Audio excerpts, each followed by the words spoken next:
ईश्वर सर्वाधिपति अकारण करुणाकारक निर्गुण निराकार सगुण साकार जगदेक बंधु करुणैक सिंधु श्री परब्रह्म परमात्मा के युगल चरणार बिंदों में बारंबार प्रणाम करते हुए इस ग्राम में विराजमान दृष्ट अदृष्ट ज्ञात अज्ञात सभी देवी देवताओं के चरणों में बारंबार प्रणाम करते हुए अनंत बलवंत संत श्री हनुमान जी महाराज के चरणों में बारंबार प्रणाम करते हुए आज तृतीय दिवस की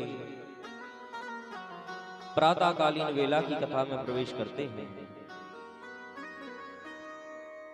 कल संध्या के समय आप सभी ने बड़े भक्ति और भाव के साथ में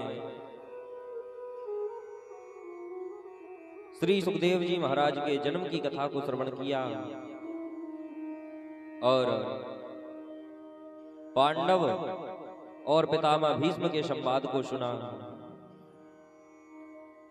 पितामह भीष्म पांडवों से कहते हैं कि पांडवों,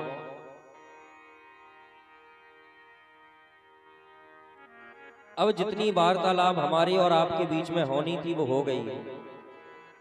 अब जो भी बात होगी मेरे और द्वारिकाधीश के बीच में होगी, इसीलिए अब हमारे बीच में कोई नहीं बोलेगा। और पितामह भीष्म भगवान की दिव्य स्तुति करते हैं, कहते हैं प्रभु इति मतिरुपकल्पिता वितृष्ण भगवती शात्वतपंगमे विभूमि श्वशोकमुपगते क्वचित् हर्तुं प्रकृतिमुपेयोषि यद्भव प्रभाव। पितामह भीष्म कहते हैं प्रभु इति मति, अच्छा किसी भी चीज की शुरुआत करो तो अथ लगाया जाता है और किसी भी चीज का समापन हो तो इति लगाया जाता है। लेकिन पितामह भीष्म की जो स्तुति है पितामह भीष्म गा रहे हैं, इसका शुभारंभ ही इति से हुआ है। पितामह भीष्म कहते हैं कि प्रभु अब यहां से हमारी इति है, अब यहां से हम समाप्त हो जाएंगे।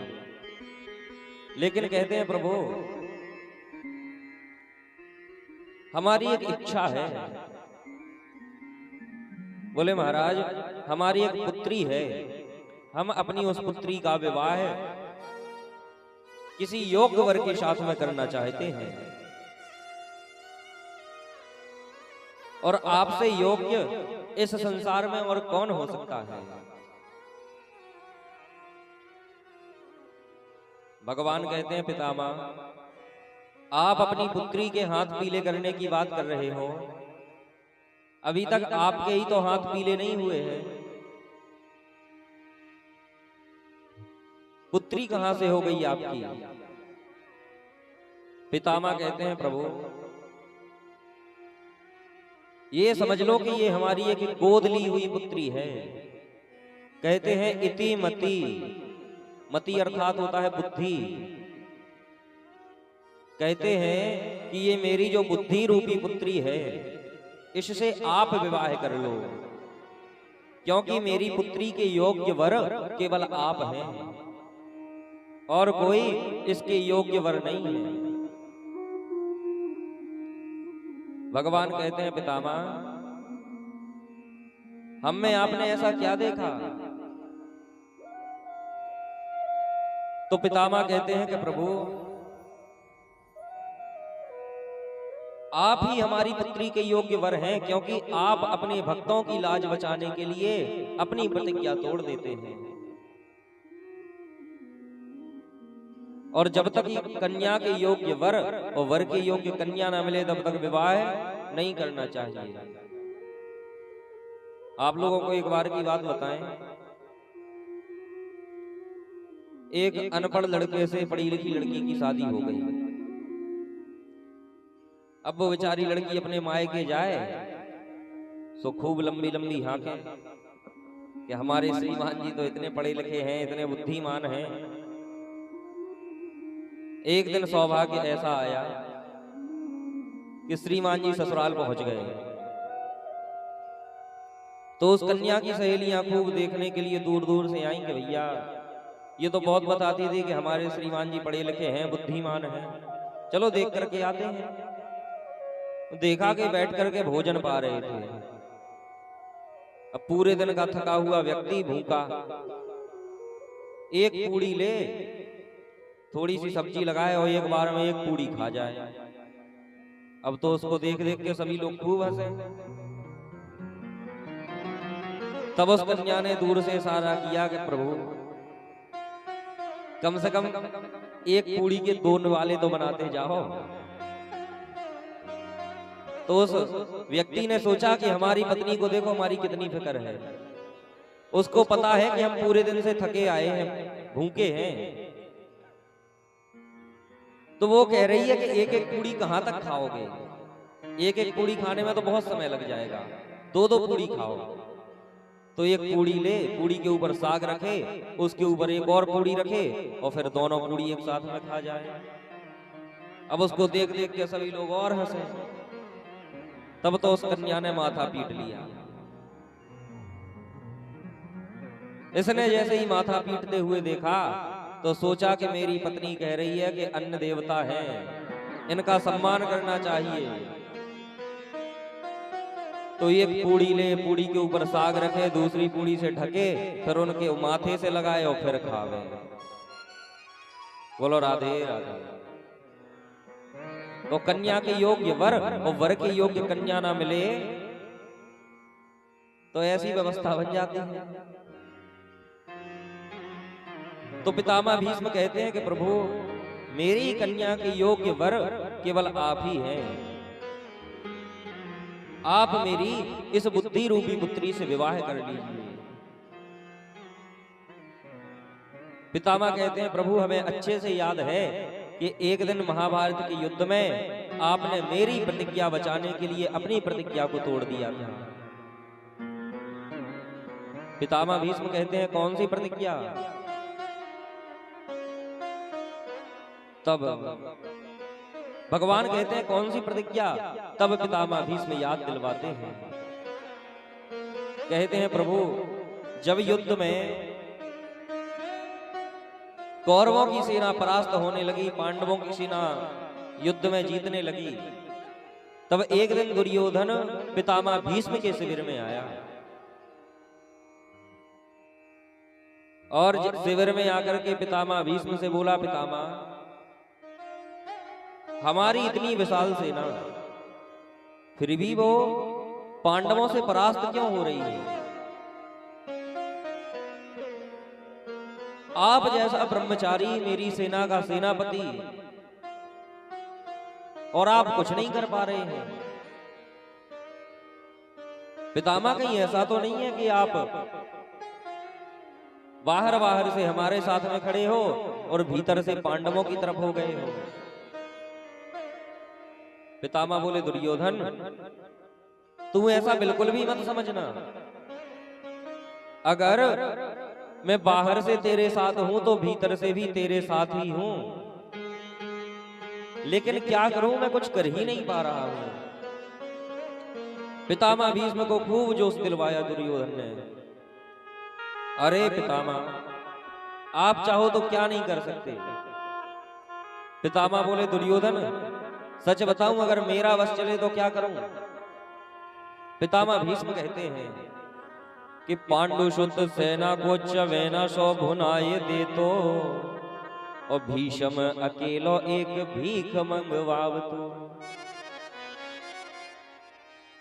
कहते हैं कि पांडवों की जो सेना है ना उनको चने की तरह भूंज के रख देता कि पांडु शुद्ध सेना को चवेना सो भुनाए दे तो और भीष्म अकेलो एक भीख मंगवाव तो।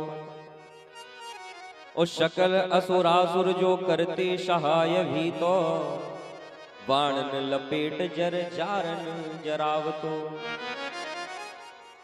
ओ बचतो न को मोद मचतो सुयोधन को, तीन लोक ताही को महान जश गावतो।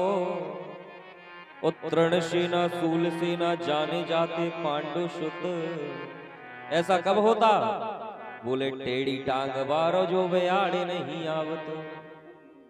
अरे दुर्योधन क्या बताऊं, वो टेढ़ी टांग वाला कन्हैया बीच में आ जाता है, नहीं तो पांडवों की सेना को तो मैं चने की तरह भून के रख दूं।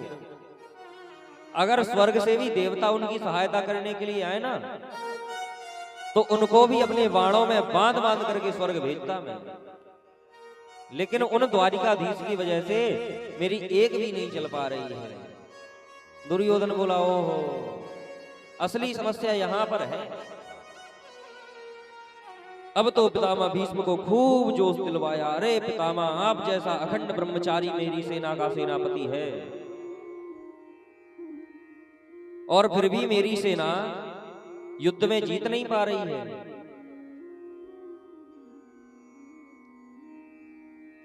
तब पितामह भीष्म को जोश दिलवाया, और पितामह भीष्म जोश में आकर के कहते हैं दुर्योधन, आज जो हरि ही ना शस्त्र गहाऊं, तो लाजो गंगा जननी को मैं शांतनु सुत ना कहाऊं। अरे दुर्योधन, मैंने अगर युद्ध में भगवान को शस्त्र ना उठवा दिए तो मैं गंगा और शांतनु का पुत्र नहीं, और अगर वो शस्त्र नहीं उठाएंगे तो मैं किसी ना किसी पांडव का वध कर दूंगा। जैसे ही भगवान को ये पता चला, भगवान पांडवों के पास में जाते हैं। पांडव कहते हैं प्रभु, हमारा जीवन तो आपके हवाले है, अब चाहे मार दो वो चाहे तार दो। द्रौपदी के पास में गए, द्रौपदी से कहा कि सखी, अब तेरा सुहाग खतरे में है। पितामह भीष्म ने प्रतिज्ञा उठाई है कि अगर मैंने कल के युद्ध में शस्त्र नहीं उठाया तो वो किसी ना किसी पांडव का वध कर देंगे। द्रौपदी कहती है, महाराज, जिसको बचाने वाले आप हैं उसे कौन मार सकता है। अब तो भगवान सोचते हैं कि कुछ मुझे ही करना होगा, क्योंकि हम यदि भगवान पर समर्पित हो जाते हैं तो फिर भगवान का कर्तव्य बनता है कि अपने भक्त को कैसे बचाया जाए।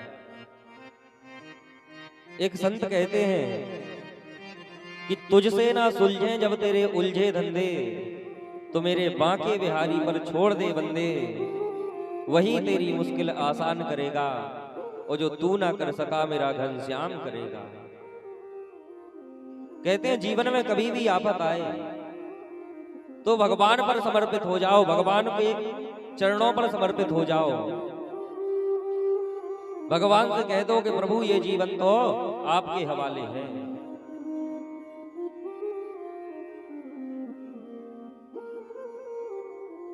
भगवान ने द्रौपदी को पकड़ा, हाथ पकड़ करके ले जा रहे हैं आज पितामह भीष्म की शिविर की ओर। जैसे ही पितामह भीष्म की शिविर के पास में पहुंचे, द्रौपदी से बोले, देवी,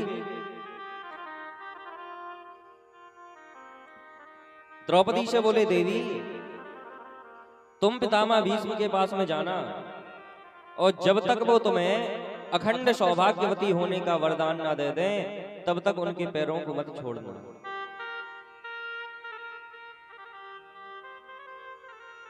द्रौपदी ने लंबा सा घूंघट किया, और ये वही समय था जिस समय दुर्योधन की पत्नी भानुमति पितामह भीष्म का आशीर्वाद लेने को आती थी। पितामह भीष्म ने सोचा कि भानुमति आई है। द्रौपदी ने जैसे ही चरण स्पर्श किया, पैर पकड़े, पितामह भीष्म बोले, सौभाग्यवती भव। फिर भी पैर नहीं छोड़े, पितामह भीष्म कहते हैं, सौभाग्यवती भव। फिर भी पैर नहीं छोड़े तो पितामह भीष्म कहते हैं, अखंड सौभाग्यवती भव। और जैसे ही अखंड सौभाग्यवती होने का वरदान दिया। द्रौपदी हाथ जोड़ करके खड़ी हो गई, बोली पितामह अभी प्रतिज्ञा उठाई थी कि कल किसी ना किसी मेरे एक पति का वध कर दोगे और अब मुझे अखंड सौभाग्यवती होने का वरदान दे रहे हो।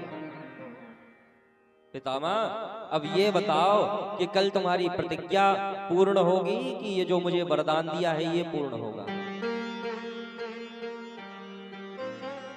पितामह भीष्म कहते हैं पुत्री अब मैं कुछ नहीं बता सकता। कहते हैं कि तुम्हारे अंदर इतनी बुद्धि नहीं हो सकती, निश्चित ही तुम्हारे साथ में कोई और आया है। देखते हैं तो काली सी कमली ओढ़ करके भगवान बैठे हुए हैं बाहर।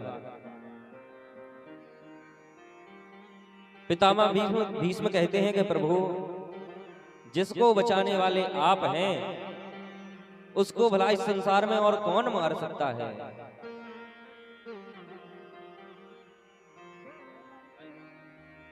बोलिए वृंदावन बिहारी लाल की जय। वाले आप हैं उसका भला इस संसार में और कौन क्या बिगाड़ सकता है। और जैसे ही पितामह भीष्म युद्ध भूमि में पहुंचते हैं, भीषण युद्ध हो रहा है। आज अर्जुन पितामह भीष्म का सामना नहीं कर पा रहा है, भगवान के चरणों में गिर गया, प्रभु आज मैं पितामह भीष्म के बाणों के वेग को नहीं झेल सकता। तब भगवान रथ से नीचे कूदे, देखा कि एक रथ का टूटा हुआ पहिया पड़ा है। भगवान ने वो रथ का पहिया उठाया, भगवान की पीतांबर नीचे गिर गई। भगवान उस पीतांबर को उठाने के लिए नीचे झुके और मानो पृथ्वी से कहते हो कि देवी तुम चिंता मत करो, मैंने आज अपनी प्रतिज्ञा तोड़ी है अपने एक भक्त की प्रतिज्ञा बचाने के लिए। क्योंकि जब परमात्मा प्रतिज्ञा तोड़ता है तो पृथ्वी पर प्रलय आ जाता है। पृथ्वी डगमगाने लगी जैसे ही भगवान ने रथ का पहिया उठाया। भगवान ने पृथ्वी को समझाया चिंता मत करो, और पितामह भीष्म की ओर भगवान रथ का पहिया लेकर के दौड़े चले जा रहे हैं। पितामह भीष्म रथ से नीचे कूदे, भगवान के चरणों में गिर गए, बोले प्रभु मार दो। अरे इससे अच्छा मौका और कहां मिल सकता है कि आपके हाथों से मुझे मृत्यु मिल जाए। तब भगवान शांत होकर के उस पहिए को त्याग देते हैं, छोड़ देते हैं। पितामह भीष्म कहते हैं कि प्रभु द्वारिकाधीश, हमने कहा था ना कि आपको शस्त्र उठवाकर ही मानेंगे चाहे कुछ हो जाए। लेकिन प्रभु ये बताओ, जो प्रतिज्ञा तोड़ता है, आपने कहा था कि हम शस्त्र नहीं उठाएंगे अगर एक पिता के होंगे तो। अब ये बताओ कि आपके कितने पिता हैं। भगवान कहते हैं पितामह, अरे मेरे एक पिता थोड़ी है। अब भगवान विनोद करते हैं। भगवान कहते हैं, बोले घनश्याम सुनो भीष्म भगत राज, मोहे जन्म देने वाले जग में अपार हैं। सिंधु खंभ धरणी पाषाण से प्रकट होत, कहाँ लो बखानो मेरे अमित अवतार हैं। को कहे वसुदेव देवकी को लाल है, को कहे नंद यशोदा को कुमार है। और जाको एक बाप बचावे निज लाज सोई, और मेरी कौन लाज मेरे बाप तो हजार है। भगवान कहते हैं शर्म की बात तो उसको है वो अपनी इज्जत बचाए जिसका एक पिता है। अरे हमारे तो हजारों पिता हैं। कहते हैं, कुछ कहते हैं कि नंदी यशोदा का लाला है, कुछ कहते हैं देवकी वसुदेव का लाला है।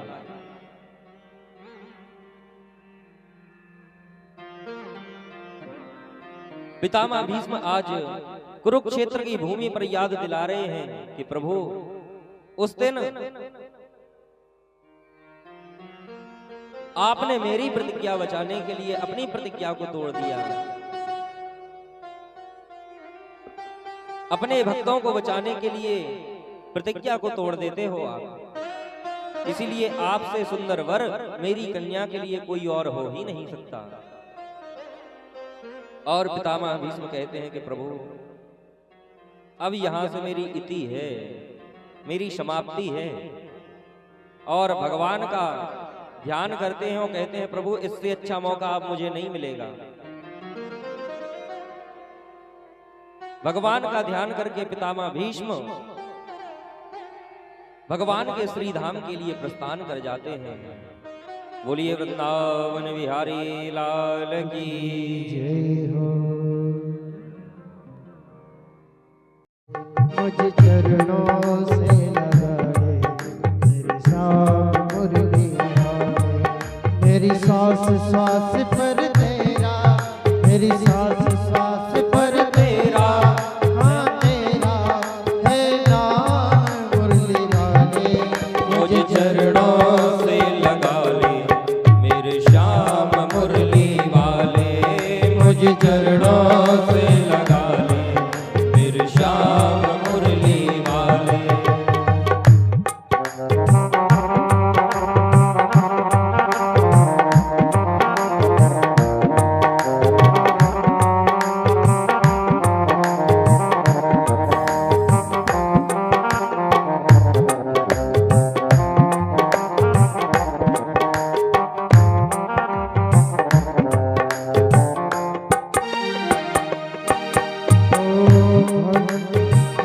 पतझड़ है मेरा जीवन बनने के बाहर आया, पतझड़ है मेरा जीवन बन के बाहर आजा।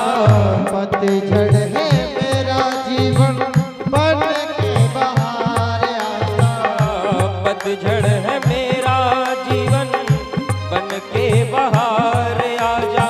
सुन ले पुकार का बस एक बार आजा, सुन ले पुकार का बस एक बार आजा, सुन ले पुकार का बस एक बार आजा। बेचैन मन के तुम ही, बेचैन मन के तुम ही, आराम मुरली वाले। मुझे चरणों से लगा ले मेरे श्याम मुरली वाले, मुझे चरणों से लगा ले मेरे श्याम मुरली वाले। मेरी सांस सांस पर तेरा, मेरी श्वास श्वास पर तेरा है नाम मुरली वाले। मुझे चरणों से लगा ले मेरे श्याम मुरली वाले।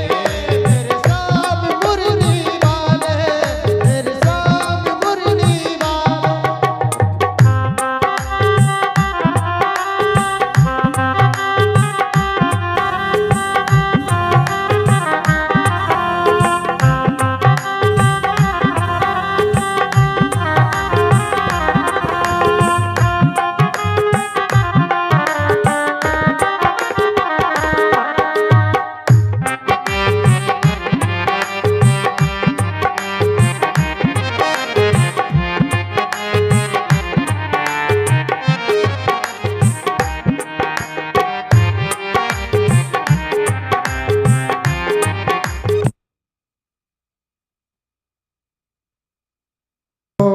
भक्तों की तुम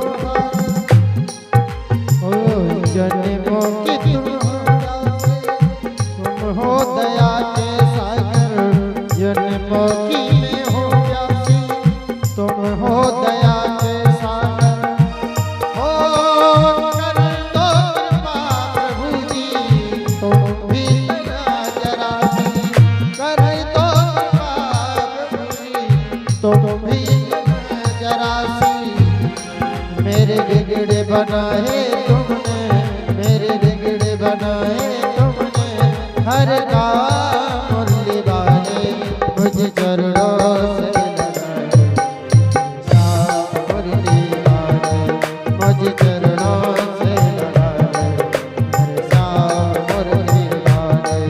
मेरी सांस सांस पर तेरा, मेरी सांस सांस पर तेरा है नाम मुरली वाले। मुझे चरणों से लगाए श्याम मुरली वाले, मुझे चरणों से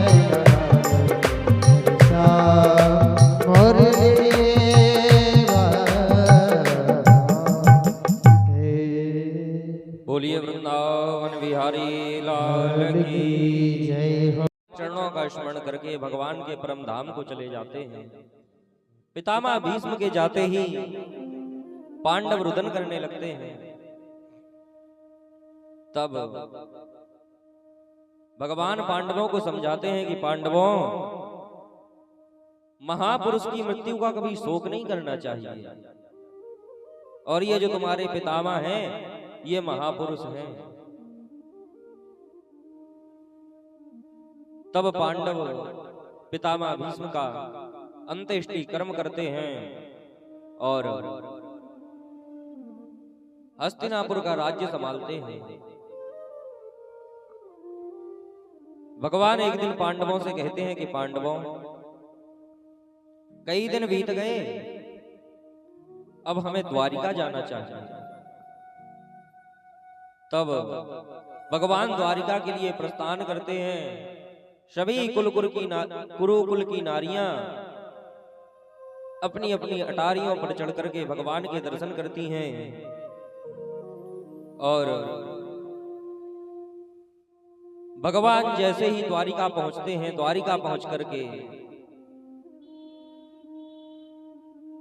अपने माता पिता को प्रणाम करते हैं। वसुदेव जी को प्रणाम किया, माता देवकी को प्रणाम किया, रोहिणी को प्रणाम किया। देखिए, भगवान इतने बड़े राजा हैं, इतनी बड़ी द्वारिका नगरी के सम्राट हैं, फिर भी इतने अभिवादनशील हैं कि जाकर के सबसे पहले अपने बड़े बूढ़ों को प्रणाम किया। तो हमें भी भगवान से कुछ शिक्षा लेनी चाहिए और वही शिक्षा अपने घर में अपने बालकों को देनी चाहिए, क्योंकि ये पैर छूने वाली, प्रणाम करने वाली प्रथा धीरे धीरे बंद होती जा रही है। पहले तो लोग बाग पैर छूते थे, फिर धीरे धीरे क्या हुआ कि घुटने छूना शुरू कर दिया, घुटने छूने लगे, फिर घुटने छूना भी बंद हो गया, फिर केवल हाथ जोड़ करके जय सिया राम, धीरे धीरे ये भी बंद हो गया। फिर चलने लगा नमस्कार, और नमस्कार से फिर नमस्ते, और अब तो सब भूल गए, अब तो हेलो हाय, हेलो हाय चलता है अब तो कहते हैं कि अभिवादनशीलस्य नित्यं वृद्धोपसेविना चत्वारि तस्य वर्धन्ते आयुर्विद्या यशोवलम्। कहते हैं कि अपने से बड़ों का अभिवादन करने से, उनको प्रणाम करने से 4 चीजों की प्राप्ति हो जाती है, ज्यादा नहीं कुछ मिलता था। आयुर्विद्या यशो बलम, आयु की प्राप्ति हो जाती है, विद्या की प्राप्ति होती है, बुद्धि मिल जाती है, यश की प्राप्ति होती है और बल की प्राप्ति होती है। ये 4 चीजें तो विशेष रूप से मिल ही जाती हैं। इसीलिए हमें अपने बालकों को घर पर जाकर के ये संस्कार देना चाहिए कि अपने से बड़ों के पैर छुओ, उनको प्रणाम करो, हेलो हाय छोड़ो। एक ब्रजमंडल में छोटा सा बच्चा है, नाम स्मरण नहीं आ रहा, बहुत सोशल मीडिया पर इस समय बहुत चल रहा है। हाँ, भागवत महाप्रभु, वो कहते हैं हेलो हाय छोड़ो और राधे राधे बोलो।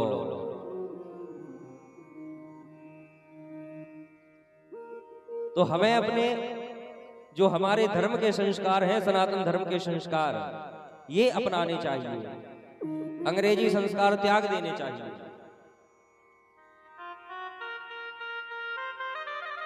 श्री सुखदेव जी महाराज वर्णन करते हैं कि धीरे धीरे समय व्यतीत हुआ, हस्तिनापुर में खुशियां छाई, उत्तरा के गर्भ से उसी बालक ने जन्म ले लिया जिस बालक की रक्षा भगवान ने की थी। ब्राह्मणों को बुलाया, उसका नामकरण करवाया। ब्राह्मणों ने कहा कि युधिष्ठिर, इस बालक का नाम होगा विष्णु रात, ये भगवान का अनन्य भक्त होगा। लेकिन एक ब्राह्मण का श्राप इसको लगेगा जिससे इसकी मृत्यु हो जाएगी। युधिष्ठिर सोचते हैं कि मेरे वंशज को ब्राह्मण का श्राप लगे। अरे प्रभु, आप ये क्या कह रहे हैं? तब ब्राह्मणों ने कहा कि राजन चिंता मत करो, इसको श्राप भले ही लगे, लेकिन ये अंत समय भी ऐसा नाम कर करके जाएगा जिससे इसका नाम चराचर विश्व में गूंजेगा। वो छोटा सा बालक किसी की भी गोद में जाता तो मानो चेहरा देखता, परीक्षा लेता, इसीलिए सभी उसको परीक्षित कहने लगे। बोलिए परीक्षित जी महाराज की जय हो। सभी उसको परीक्षित परीक्षित नाम से पुकारने लगे। धीरे धीरे और समय व्यतीत हुआ। भगवान हस्तिनापुर आए, अनेक अनेक प्रकार की उपहार की वस्तुएं लेकर के चले आ रहे हैं। और जैसे ही उस बालक ने भगवान को देखा, देख करके पहचान गया कि यही वो भगवान है चार हाथ वाले, जो मेरी माता के गर्भ में जाकर के मेरी रक्षा करते हैं, जिन्होंने मेरी रक्षा की थी। परीक्षित जी महाराज प्रसन्न हो गए आज भगवान को देख करके। अच्छा, परीक्षित ही एक ऐसे भक्त हैं जिनको जन्म से पहले भगवान के दर्शन हो गए। ये सौभाग्य किसी और को प्राप्त नहीं हुआ है। ये सौभाग्य केवल परीक्षित जी को ही प्राप्त हुआ है कि जन्म से पहले ही भगवान के दर्शन हो गए। माता के गर्भ में ही इन्होंने भगवान के दर्शन कर लिए थे। हस्तिनापुर में खूब खुशियां मनाई जा रही हैं। तब भगवान ने अर्जुन से कहा कि अर्जुन, अब मुझे द्वारिका जाना चाहिए, तुम मुझे द्वारिका छोड़ करके आओ। आज अर्जुन सारथी बने हैं, भगवान रथ पर सवार हैं, द्वारिका की ओर प्रस्थान करते हैं। और द्वारिका जाकर के भगवान ऐसी लीला करते हैं कि समस्त यदुवंश का संहार हो जाता है। भगवान अपने परम धाम को जाने लगते हैं। अर्जुन से कहते हैं, अर्जुन, मेरे जाते ही ये द्वारिका जलमग्न हो जाएगी, इसीलिए ये जो बचे हुए यदुवंशी हैं, गोपियां हैं, इनको वृंदावन में किशोरी श्री राधा रानी के पास में छोड़ करके चले आना। अर्जुन को बड़ा अभिमान है कि वही अर्जुन हूं मैं जिसने एक तरफा पूरा महाभारत युद्ध जिता दिया। गोपियों को लेकर के अर्जुन चले जा रहे हैं। तभी भीलों ने आक्रमण किया और अर्जुन को किसी अबला स्त्री की भांति परास्त कर दिया। अर्जुन का वो गांडीव धरा का धरा रह गया, वो बाण धरे के धरे रह गए। आज अर्जुन को पता चल गया कि मेरे धनुष और बाण में तभी तक शक्ति थी जब तक द्वारिकाधीश मेरे साथ थे।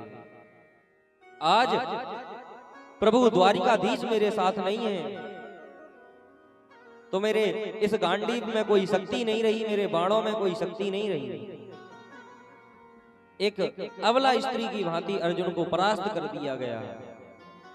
क्योंकि कहते हैं कि मनुज बली नहीं होत है, उस समय होत बलवान। और भीलन लूटी गोपिका, वही अर्जुन वही वान। कहते हैं कि मनुष्य बलवान नहीं होता है, समय बलवान होता है। आज भीलों ने अर्जुन को अबला स्त्री की भांति परास्त कर दिया। वही अर्जुन है, वही धनुष है, वही बाण है। फिर भी अर्जुन एक क्षण भी नहीं टिक पाए उन भीलों के सामने। अर्जुन वहां से रोते रोते हस्तिनापुर की ओर चले आ रहे हैं। और जैसे ही धर्मराज युधिष्ठिर ने देखा, अर्जुन को देख करके कहते हैं, अर्जुन, तुम तो बिल्कुल तेजहीन हो गए हो। तुम्हारे ललाट का तेज बिल्कुल नष्ट हो गया है। और मनुष्य का तेज केवल 3 ही कारणों से नष्ट होता है। पहला, वो किसी अगम्य स्त्री का संग समागम कर ले। दूसरा, उससे गलती से भी किसी गौ या ब्राह्मण की हत्या हो जाए। और तीसरा, कोई ऐसा व्यक्ति हमें छोड़ करके चला जाए जिसके बिना हमने एक क्षण भी रहना ना सीखा हो। अर्जुन, इन 3 में से तुम्हारे तेजहीन होने का क्या कारण है? अर्जुन चरणों में गिर गए, बोले भ्राताश्री, जिन द्वारिकाधीश के बिना हमने एक क्षण भी रहना नहीं सीखा, वो द्वारिकाधीश आज हमें छोड़ करके अपने परम धाम को चले गए हैं। कुंती ने जैसे ही ये सुना, उसी क्षण प्राण त्याग दिए। धर्मराज कहते हैं कि अर्जुन, हम इस संसार में द्वारिकाधीश के बिना एक क्षण भी नहीं रहे हैं। और अब जब द्वारिकाधीश इस संसार में नहीं है, तो हम यहां रह करके क्या करेंगे?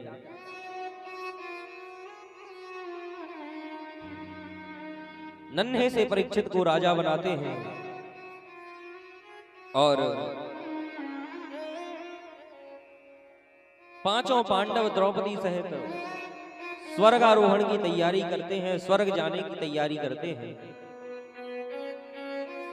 परीक्षित को राजा बनाया। परीक्षित ने कहा, पितामह,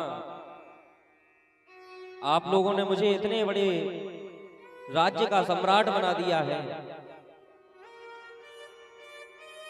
लेकिन मुझे तो राज्य चलाना आता ही नहीं है। कैसे राज्य को चलाऊंगा? मैं तो अभी बहुत छोटा हूं।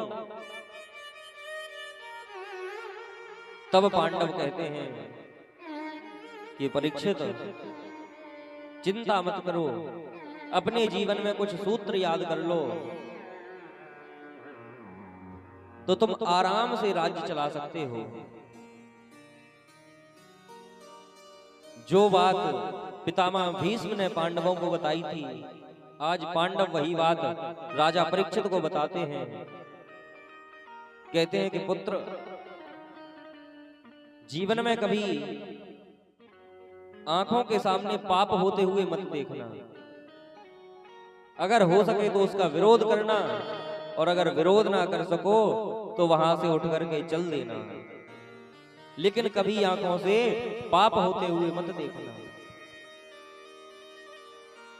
जितना हो सके मेहनत करके धन कमाना, क्योंकि हम गृहस्थ व्यक्ति हैं और गृहस्थों को जितना हो सके उतना मेहनत करके धन कमाना चाहिए। शरण में आए हुए शत्रु का कभी वध मत करना, और घर पर आए हुए अतिथि का सदैव सत्कार करना, सम्मान करना। कुछ सूत्र बता करके पांडव स्वर्ग की यात्रा पर निकल जाते हैं। द्रौपदी सहित चारों पांडवों के शरीर मार्ग में ही गल जाते हैं।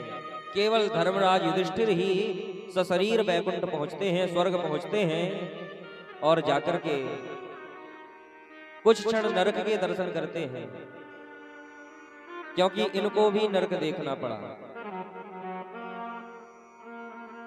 युधिष्ठिर को भी एक झूठ बोलने पर नरक का दर्शन करना पड़ा। युधिष्ठिर ने जीवन में कभी झूठ नहीं बोला, केवल एक बार झूठ बोला, और एक झूठ बोलने से भी उनको नरक की यातनाएं देखनी पड़ी। कहते हैं कि जब महाभारत का युद्ध हो रहा था, कोई भी द्रोणाचार्य जी को परास्त नहीं कर पा रहा था। तब पांडवों ने ऐसी योजना बनाई कि अगर अश्वत्थामा का वध हो जाए तो द्रोणाचार्य जी को मारा जा सकता है, लेकिन अश्वत्थामा का वध करना भी साधारण नहीं है। तो भगवान ने कहा कि एक अश्वत्थामा नाम का हाथी है, भीम से उस हाथी का वध करवा दो।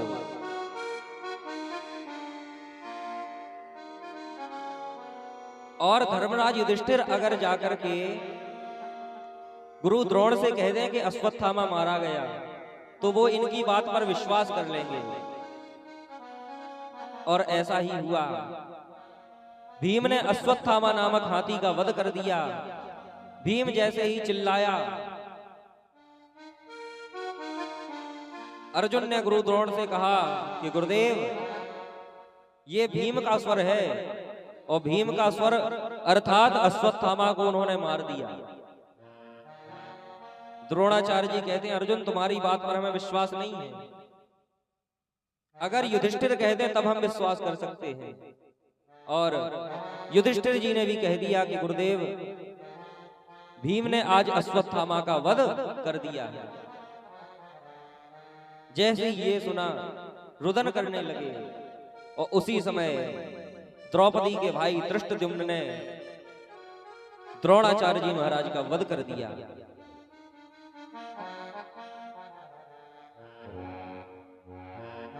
केवल इतना सा झूठ बोलने पर धर्मराज युधिष्ठिर को नरक देखना पड़ा, और फिर अंत में जाकर के अपनी गद्दी को संभाला, स्वर्ग पहुंच गए। यहां राजा परीक्षित थोड़े से बड़े हुए, एक दिन सोचते हैं कि हमें अपनी प्रजा का हाल चाल जानने के लिए जाना चाहिए। राज्य में भ्रमण करने के लिए निकलते हैं और देखते हैं कि एक गाय रुदन कर रही है। उसके सामने एक बैल खड़ा हुआ है। उस बैल के 3 पैर नष्ट हो चुके हैं। गाय रुदन करती करती बैल से कह रही है कि जब से भगवान इस धरा को छोड़ करके गए हैं, तब से हमारी रखवाली करने वाला और कोई नहीं रहा। जब राजा परीक्षित ने देखा, सोचने लगे मेरे राज्य में गौ की ये हालत है। वो बात याद आ गई कि जासु राज प्रिय प्रजा दुखारी, शो नृप अवश्य नरक अधिकारी। कहते हैं कि जिस राजा के राज्य में उसकी प्रजा दुखी हो, वो राजा निश्चित ही नरक का गामी होता है। बैल के पास में गए, पूछा महाराज आपके इन 3 पैरों को किसने खंडित किया? बैल बोल उठा, बोला महाराज मेरे दुख का कारण कोई नहीं है, क्योंकि को न काहू सुख दुख कर दाता, ओ निज कृत कर्म भोग शब भ्राता। हे राजन, कोई किसी को सुख दुख देने वाला नहीं है। सभी अपने अपने कर्मों का फल भोगते हैं। हाँ, वो बात अलग है कि कुछ लोग भगवान को अपने सुख दुख का कारण मानते हैं। कुछ लोग इस संसार को अपने सुख दुख का कारण मानते हैं। और ये बात बिल्कुल सही है।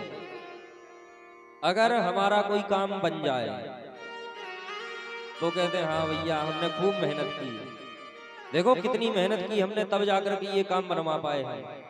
और अगर कोई काम बिगड़ जाए, अरे राम राम भगवान ने बड़ो बड़ो करो, मेरा काम बिगाड़ दिया। अगर बिगड़ जाए तो भगवान ने किया, और बन जाए तो क्या महाराज पूरे जीवन से मेहनत कर रहे हैं, वो काम तो बनना ही था। बन जाए तो हम कर रहे हैं, और बिगड़ जाए तो भगवान कर रहे हैं। लेकिन सच बताएं तो कोई किसी को सुख दुख देने वाला नहीं है। हम सभी अपने अपने कर्मों का फल भोगते हैं, और हम जैसे कर्म करते हैं वैसा ही फल हमें प्राप्त होता है। प्रभु के पास में एक ऐसी डायरी रखी हुई है, उसमें सभी का खाता है, कौन कैसे कर्म कर रहा है, और जो जैसे कर्म करता है उसको वैसा ही फल प्राप्त होता है।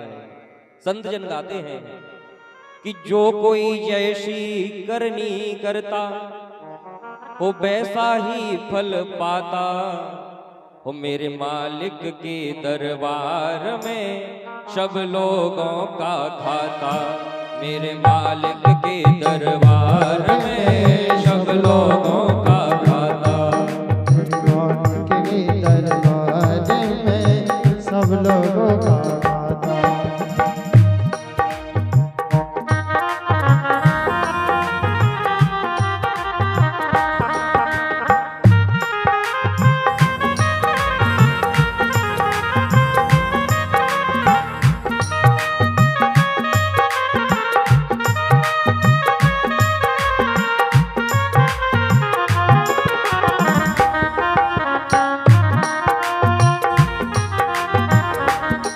और कहते हैं कि उनके यहाँ ना तो ये देखा जाता है कि ये साधु हैं, कि ये संत हैं, कि ये पंडित जी हैं, कि ये साहू जी हैं।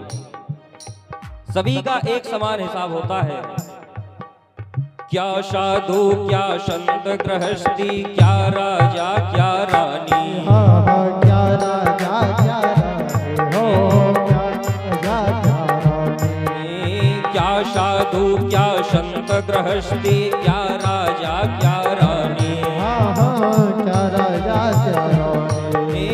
प्रभु की वही में लिखी हुई है सबकी कर्म कहानी, सबकी कर्म कहानी हो, सबकी कर्म कहानी। और उनकी वही में सभी की कर्म कहानी लिखी हुई है।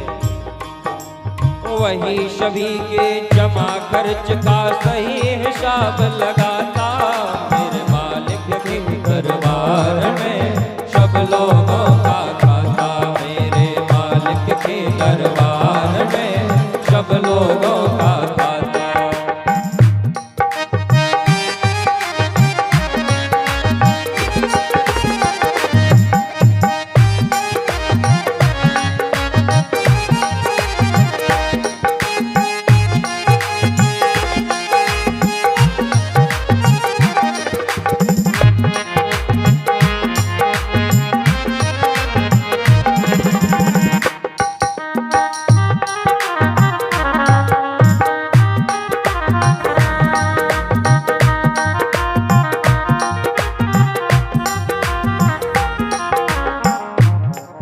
ना तो उसके घर रिश्वत चलती है, आप सोचोगे उसके घर पे जाकर के रिश्वत दे दो तो तुम्हारा काम बन जाएगा, ऐसा बिल्कुल नहीं होता।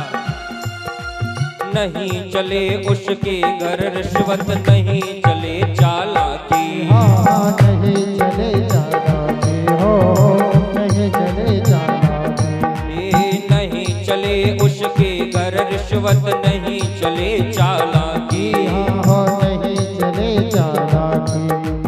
उसके अपनी लेन देन की रीत बड़ी है बाकी, रीत बड़ी है बाकी। उसकी अपनी लेन देन की रीत बड़ी है बाकी, रीत बड़ी है बाकी। पुण्य की नैया पार करे वो पाप स्वयं डूब जाता, मेरे मालिक के दरबार में सब लोगों का खाता, मेरे मालिक के दरबार में सब लोगों का खाता।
उजली करनी कर ले बंदे कर्म न करियो काला। कर्म न करियो काला, हो कर्म न करियो काला। उजली करनी कर ले बंदे कर्म न करियो काला। कर्म न करियो काला। ओ लाख आंख से देख रहा है तुझे देखने वाला। लाख आंख से देख रहा तुझे देखने वाला। उसकी तेज नजर से बंदे कोई नहीं बच पाता। कोई नहीं बच पाता, कोई नहीं बच पाता। मेरे मालिक के दरबार में सब लोगों का खाता। मेरे मालिक के दरबार में सब लोगों का खाता।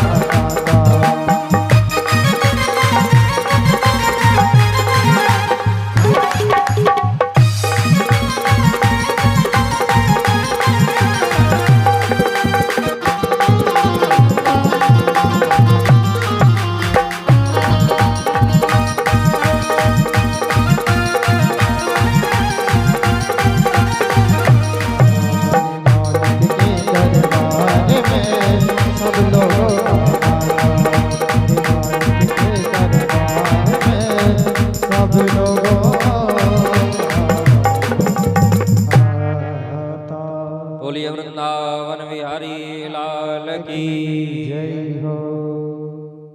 कहते हैं कि प्रभु के दरबार में सभी का खाता है और जो जैसा कर्म करता है उसके खाते में वैसे ही पाप और पुण्य जमा होते जाते हैं। इसीलिए कोई किसी को सुख दुख देने वाला नहीं है, सब अपने अपने कर्मों का फल भोगते हैं। श्री परीक्षित जी महाराज उस बैल के मुख से ये बात सुनकर के समझ गए कि ये साक्षात धर्म है और ये जो गाय माता है ये पृथ्वी देवी हैं, धरा देवी हैं, क्योंकि धर्म के 4 चरण हैं, 4 पैर हैं। तपस्या, पवित्रता, दया और सत्य।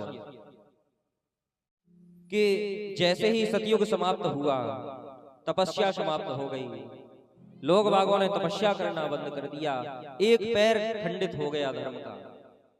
जैसे ही त्रेता युग समाप्त हुआ पवित्रता समाप्त हो गई, धर्म का दूसरा पैर खंडित हो गया।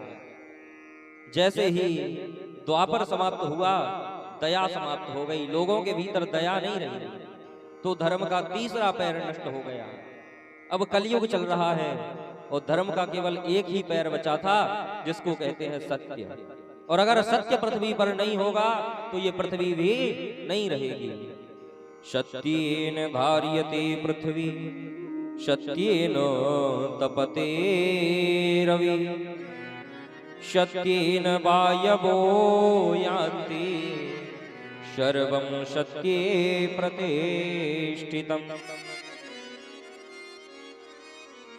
कहते हैं सत्येन धार्यते पृथ्वी, ये पृथ्वी शेषनाग ने केवल सत्य के कारण ही धारण कर रखी है। सत्येन तपते रवि, सूर्य प्रकाश केवल सत्य के कारण ही दे रहा है। सत्येन वायवो यान्ति, वायु ही केवल सत्य की वजह से बहती है। और सर्वम सत्ये प्रतिष्ठितम, इस चराचर जगत में केवल सत्य ही है जो प्रतिष्ठित है। और अगर सत्य नहीं होगा तो ये पृथ्वी भी नहीं रह पाएगी। राजा परीक्षित ने पुनः धर्म के 4 पैर स्थापित किए, लेकिन सोचते हैं कि धर्म और धरा के पीछे ये धूर्त कौन पड़ा है। तलवार निकाल ली तो आकर के कलयुग चरणों में गिर गया। जैसे ही कलयुग चरणों में गिरा, अपने पूर्वजों की बात याद आ गई राजा परीक्षित को कि कभी शरण में आए हुए शत्रु का वध नहीं करना चाहिए। कि शरणागत कछुजे सजन निज अनहित अनुमान, और तीनर पावक पापमय तिन्हि विलोकत हान। कहते हैं कि शरण में आए हुए शत्रु का जो व्यक्ति वध करता है वो नरक का गामी हो जाता है, पापी हो जाता है। इसीलिए शरण में आए हुए शत्रु का कभी वध नहीं करना चाहिए। राजा परीक्षित पूछते हैं, भैया कौन हो तुम? तब कलयुग बताता है कि महाराज मैं कलयुग हूं। हम 4 भाई हैं, सतयुग, त्रेता, द्वापर, कलयुग। हमारे 3 भाइयों का राज्य तो संपन्न हो गया, अब हमारी बारी है। राजा परीक्षित बोले, कलयुग तुम हमारे राज्य में नहीं रह सकते, हमारे राज्य से चले जाओ। तब कलयुग चरणों में गिर करके कहता है कि महाराज कहां जाओ? पूरी पृथ्वी पर तो आप ही का राज्य है, जहां भी पहुंचे आप ही वहां के राजा हैं, तो बताओ हम कहां चले जाएं? तो राजा परीक्षित कहते हैं कि कलयुग तुम्हें रहने के लिए कुछ स्थान दिए देते हैं, उन स्थानों पर रहो, बाकी और जगह तुम्हारी कोई जरूरत नहीं है। राजा परीक्षित कहते हैं कि द्यूतम पानम स्त्रियाशून यात्रा धर्माश्चतुर्विधा।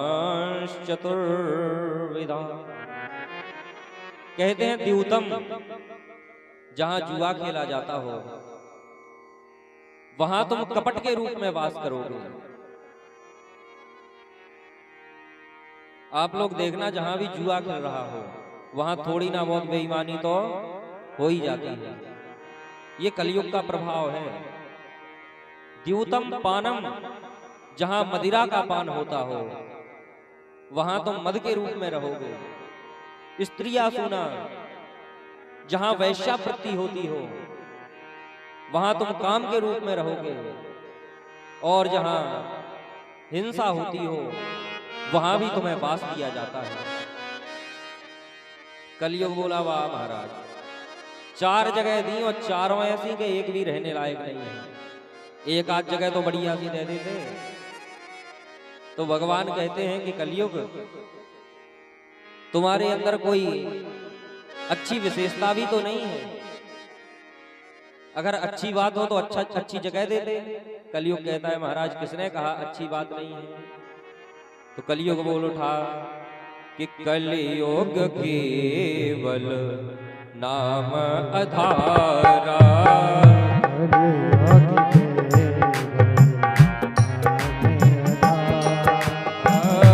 कलयुग केवल नाम अधारा,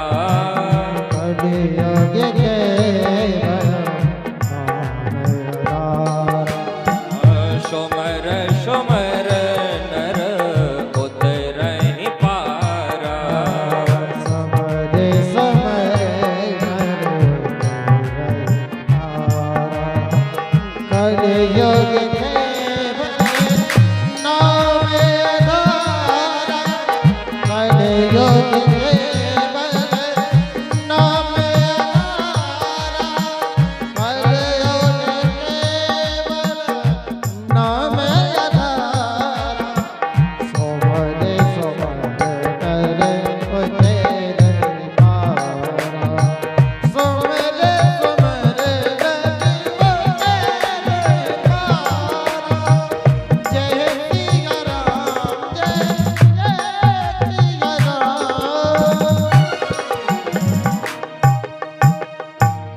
कलयुग कहता है कि महाराज केवल नाम ही हमारा खराब है। अरे जो फल सतयुग में लाखों वर्ष तपस्या करने पर मिलता था, द्वापर त्रेता में हजारों वर्ष तपस्या करने पर मिलता था, तपस्या करते करते शरीर पर दीमक लग जाती थी, वो फल हमारे युग में ऐसा है कि 2-4 बार भगवान का नाम लो और भगवान प्राप्त हो जाते हैं। इस गुण पर राजा परीक्षित रीझ गए। राजा परीक्षित कहते हैं, ये तो बड़ी अच्छी बात है तुम्हारे अंदर। राजा परीक्षित कहते हैं, चलो एक अच्छा स्थान भी दिए देते हैं। कहते हैं, जाओ तुम्हें स्वर्ण में स्थान दिया, और जैसे ही स्वर्ण में स्थान मिला, कलयुग ने देखा कि राजा परीक्षित के सिर पर सोने का मुकुट रखा हुआ है, तो सबसे पहले जाकर के वहीं बैठ गया। तो किसी ने कहा, महाराज भगवान गीता में कहते हैं कि धातु नाम अस्मिन कांचनम, अगर मैं किसी धातु में वास करता हूं तो वो स्वर्ण है, मेरा वास स्वर्ण में है। तो जब स्वर्ण में भगवान का वास है तो वहां कलयुग कैसे चला गया?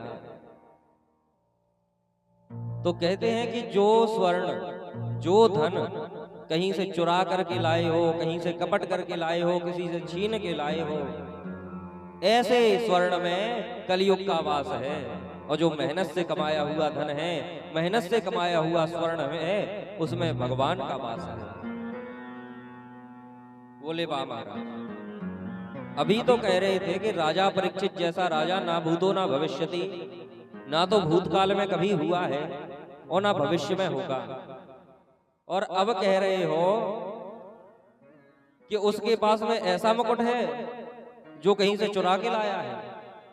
अरे अगर कलयुग बैठ गया तो यही समझना चाहिए फिर तो कि राजा परीक्षित कहीं से वो मुकुट चुरा करके या कहीं से कपट करके लाए हैं, किसी से छीन के लाए हैं। तो बोले बिल्कुल, ये मुकुट जो राजा परीक्षित के पास में है, ये मुकुट राजा परीक्षित का नहीं है, ये मुकुट है जरासंध का। जब भीम ने परीक्षित का वध कर दी, जरासंध का वध कर दिया भीम ने, तब उसके मुकुट पर दृष्टि गई, देखा बड़ा सुंदर सा मुकुट है। तो भीम जरासंध के उस मुकुट को उठा करके ले आए थे, अपने राजकोष में जमा कर दिया था। आज वही मुकुट राजा परीक्षित लगा करके निकले हैं, तो कलयुग उसके ऊपर विराजमान हो गया है। जैसे ही कलयुग उस मुकुट पर विराजमान हुआ,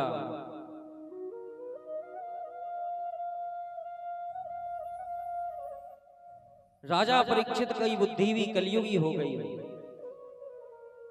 भ्रमण करते हुए शमीक ऋषि के यहां पहुंचे, और शमीक ऋषि के आश्रम में जाकर के देखते हैं कि शमीक ऋषि भगवान के भजन में मग्न हैं, भगवान की तपस्या कर रहे हैं। राजा ने सोचा कि इन्होंने मुझे देख लिया होगा, इसीलिए ये भजन करने का ढोंग कर रहे हैं। तब एक मरा हुआ सर्प उठाया,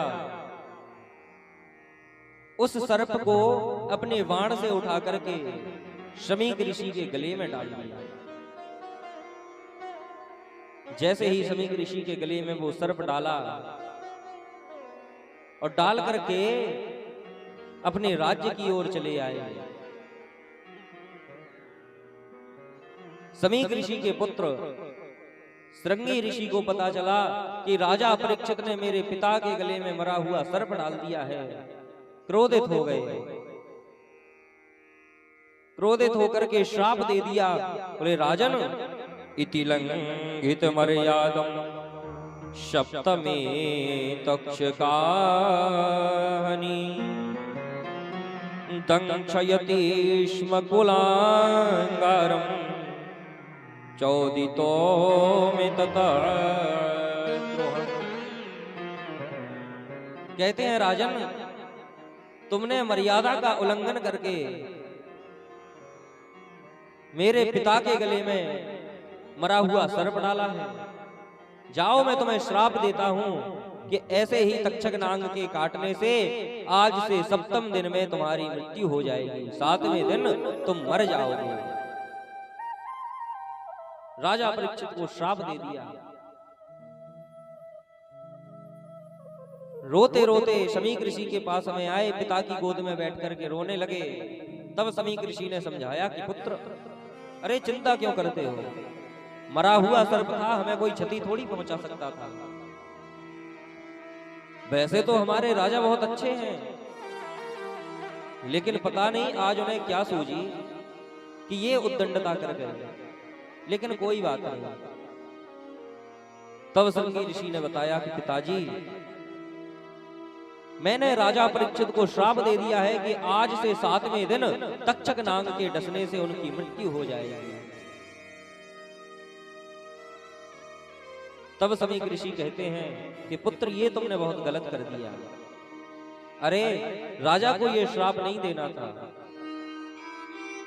क्योंकि आने वाले समय में अब राजा परीक्षित जैसा राजा नहीं होगा। लेकिन अब ब्राह्मण का श्राप है तो वो पूर्ण तो होगा ही। समीक ऋषि का एक शिष्य है जिसका नाम है गौरमुख। उसको बुलाया और कहा कि जाओ, जाकर के राजा परीक्षित से कह दो कि आज से 7वें दिन उनकी मृत्यु हो जाएगी। अगर वो अपनी मुक्ति का कोई उपाय ढूंढ सकते हैं तो ढूंढ लेंगे। यहां राजा परीक्षित जैसे ही अपने महल में पहुंचते हैं, मुकुट को उतार के रखते हैं, आत्मग्लानि से हृदय भर जाता है। अरे ये मैंने कैसा अपराध कर दिया, एक संत के गले में मरा हुआ सर्प डाल दिया। ये कर्म करने से पहले मैं मर क्यों नहीं गया, मुझे मृत्यु क्यों नहीं आई। पश्चाताप करने लगे और कहते हैं कि अगर हमसे कोई पाप कर्म हो जाए और हमें उसका पश्चाताप हो जाए, पछतावा हो जाए,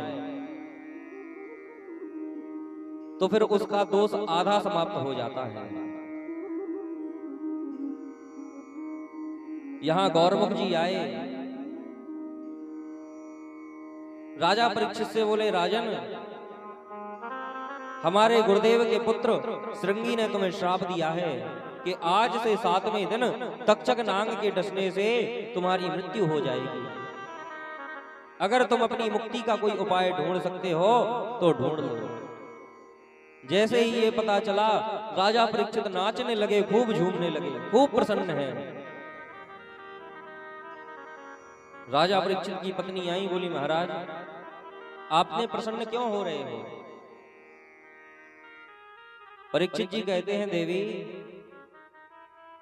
आज मैंने एक अपराध कर दिया कि एक ब्राह्मण के गले में मरा हुआ सर्प डाल दिया।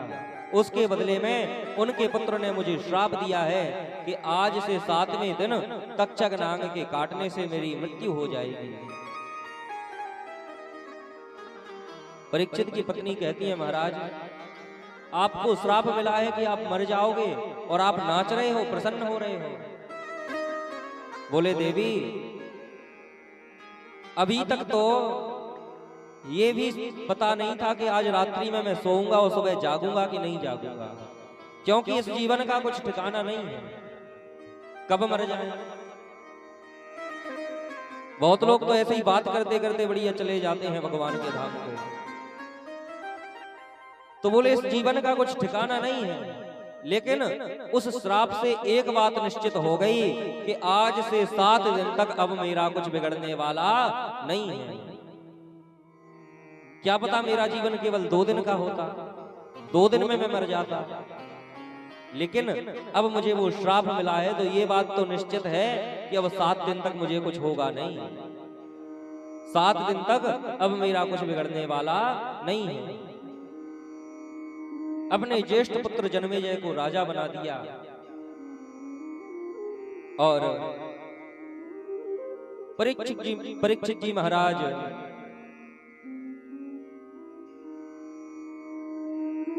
नदी के किनारे पहुंचे, भगवान का भजन करने लगे, भगवान की समाधि में लीन हो गए।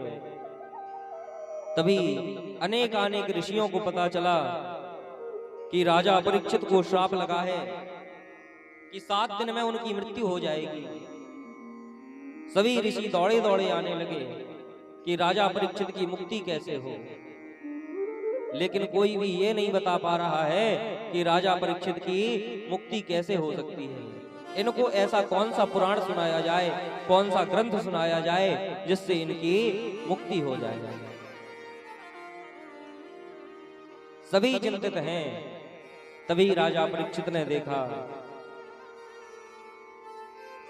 कि सामने से ऐसा प्रतीत होता है जैसे करोड़ों सूर्यों का प्रकाश एक साथ चला आ रहा हो, कोटि सूर्य समप्रभा। देखते हैं कि तत्रा भवद भगवान व्यास पुत्रो यर्देक्षयागामटनो नपीक्षा अलक्षलिंगो निजलावतोष्टो व्रतश्च बालैरवधूतवेश।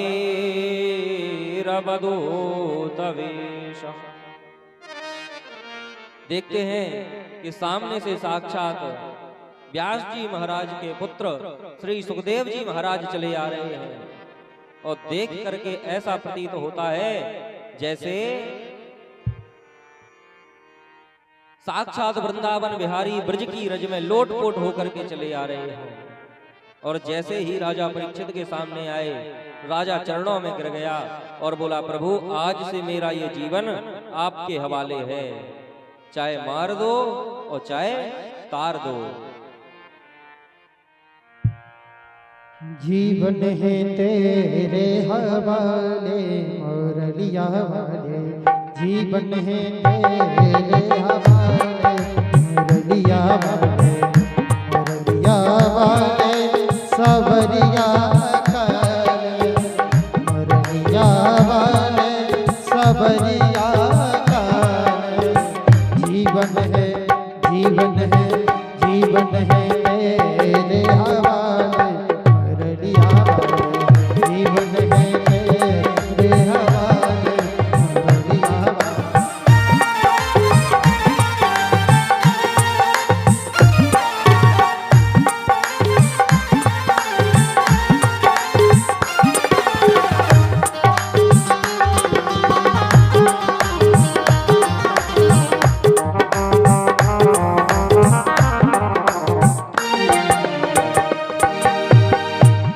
कठपुतली तेरे हाथ की, कठपुतली तेरे हाथ की, हो चाहे जैसे न चाहे मुरलिया वाले, जीवन है तेरे हवाले मुरलिया वाले, जीवन है तेरे हवाले मुरलिया वाले।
सब अपने हुए नया अपने, ये सब अपने हम, ये सब अपने हम, ये सब अपने, ये सब अपने हुए नया अपने।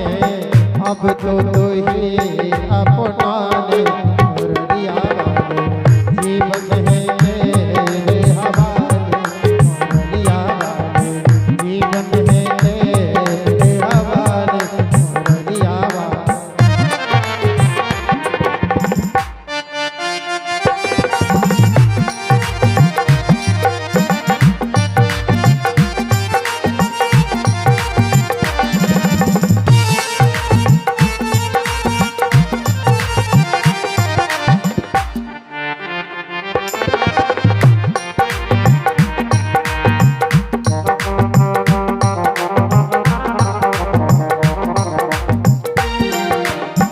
अपने चरण का दास बना लो, अपने चरण का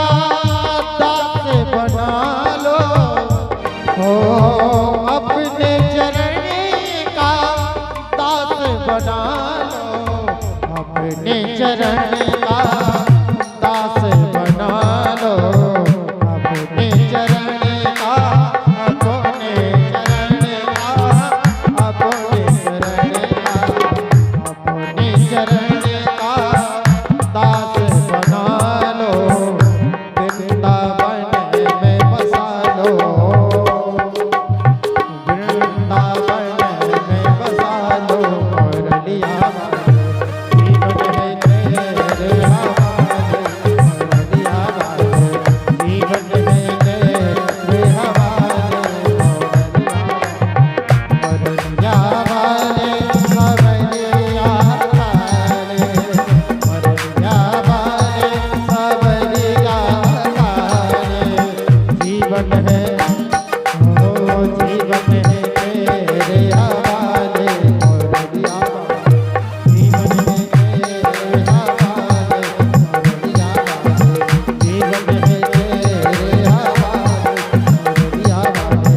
जीवन है तेरे हवाले, मुरलिया जीवन है तेरे हवाले, मुरलिया वृंदावन को सिमलो जहाँ पास यमुना महारानी, यमुना यमदूतन तारत है, पार करे श्री राधिका रानी, पार करे श्री राधिका रानी, ओ वृंदावन में बसा लो, मुरलिया जीवन है तेरे हवाले, मुरलिया जीवन है तेरे हवाले, मुरलिया जीवन है तेरे हवाले, मुरलिया। बोलिए वृंदावन बिहारी लाल की जय हो, श्री सुखदेव जी महाराज की जय हो।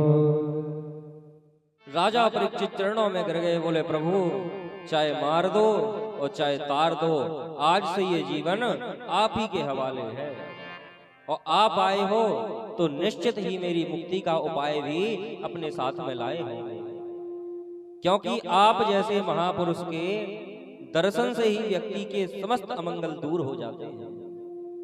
बार बार चरणों में गिरने लगे।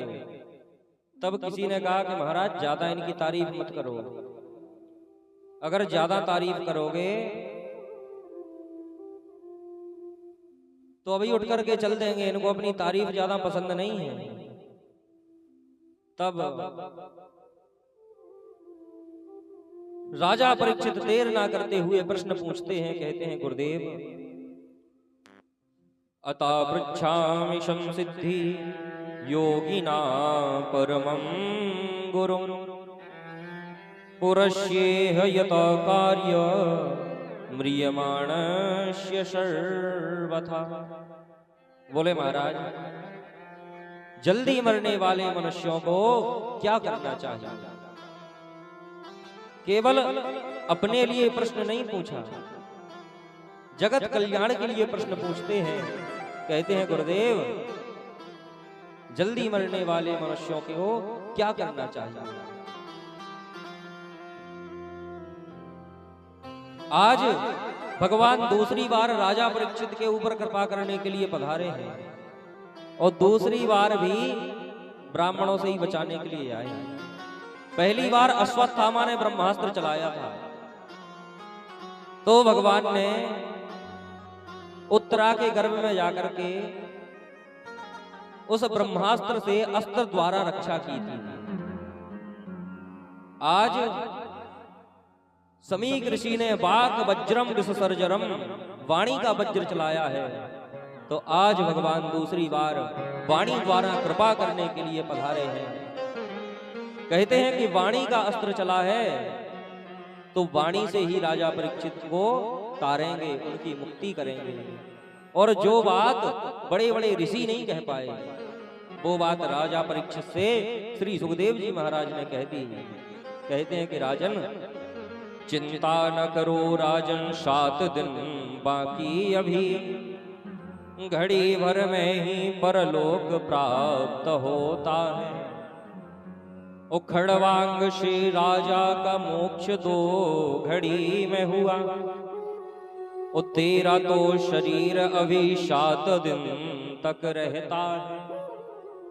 ओ मेरा यह कथन है ऋषि शव साक्षी है, कि भागवत पुराण से कष्ट सब मिटता है। और देखता हूं आज से 7वें दिन तुम्हारे लिए, राम मार्ग मोक्ष द्वार कैसे नहीं खुलता है। बोले राजन चिंता मत करो, महाराज खड़वांग की मुक्ति तो केवल 2 घड़ी में हो गई थी। अगर मुक्ति चाहिए तो 1 घड़ी, आधी घड़ी, आधौ में पुण्याद, भगवान का भजन कर लो और मुक्ति की प्राप्ति हो जाएगी। श्री सुखदेव जी महाराज राजा परीक्षित के प्रश्नों के उत्तर दे रहे हैं। और प्रश्नों के क्या उत्तर दिए, ये आप लोगों को संध्याकालीन वेला में श्रवण कराया जाएगा। आइए सभी लोग मिलकर के कुछ क्षण भगवान का नाम लें, उसके बाद